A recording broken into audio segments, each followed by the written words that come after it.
The camel and the fox were very good friends and very good thieves.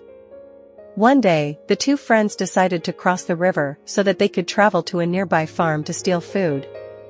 The small fox could not swim, so the camel said to his friend, "Climb up onto my back and I will swim across the river." And so the fox climbed up onto the camel's back, and the strong camel swam across the river to the other side. When they had crossed the river, the camel and the fox made their way to the farm. When they finally arrived at the farm, the fox caught herself a chicken while the camel dug up some lovely fresh vegetables. The greedy fox quickly gobbled down her chicken and then said to her friend the camel, "When I finish eating, I am accustomed to singing." "Do not sing just yet," said the camel as he was chewing on his dinner of vegetables. "I have not yet finished eating, and if you sing, then the farmer will hear you. Let me first finish my dinner, and then you can sing as we make our way back home." But the fox did not pay any attention to her friend and began to sing at the top of her voice. The farmer soon heard this singing and came running out of his house waving a large stick.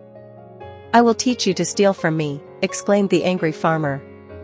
Because the fox was so small and nimble, she was able to run away from the farmer.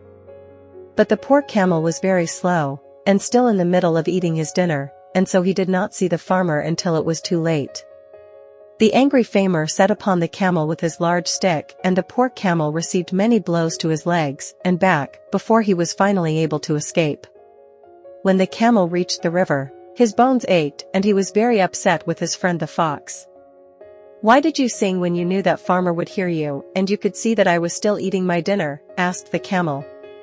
"Because it is my custom," replied the fox in her matter-of-fact way.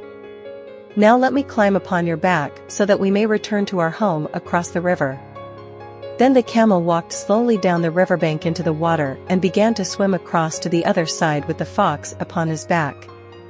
When the camel was halfway across the river, at the point where the water was at its deepest and the current at its fastest, he stopped swimming and said to the fox, "When I have finished eating, I am accustomed to taking a bath."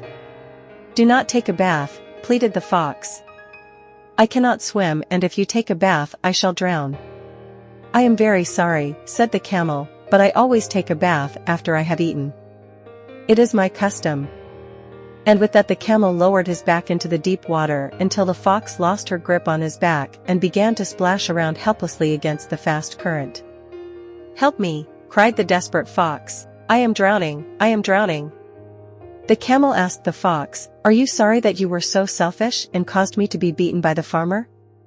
"Yes, yes, I am truly sorry," cried the fox just before her head disappeared once more beneath the surface of the water. The camel did not have the heart to watch his friend drown in the river, and so he pulled the little fox out of the water and placed her upon his back.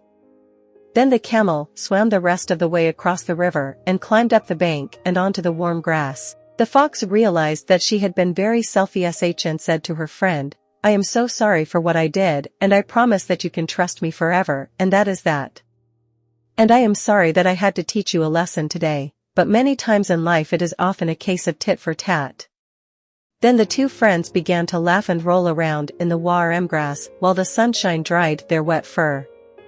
The fox had learned a valuable lesson that day.